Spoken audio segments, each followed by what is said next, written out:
Un premier match face au Brésil, un adversaire redoutable et sans Tony Parker.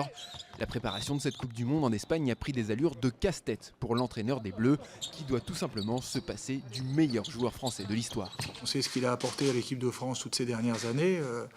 Le fait de jouer sans lui va forcément vouloir dire une nouvelle vie. Voilà, il faut inventer une autre façon de fonctionner. Donc on va s'y l'employer, mais malgré tout, on n'a pas toutes les réponses au jour d'aujourd'hui. Avec 6 victoires et 3 défaites en 9 matchs, la préparation des Bleus a été un peu chaotique, mais s'est terminée sur une victoire rassurante face à l'Australie.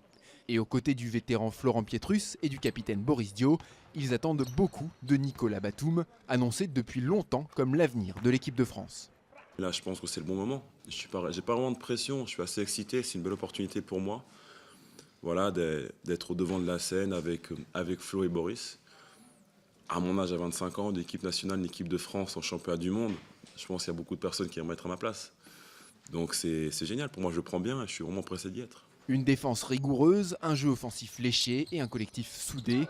Les hommes de Vincent Collet vont s'appuyer sur leurs forces, les mêmes qui les ont conduits au titre européen l'an dernier.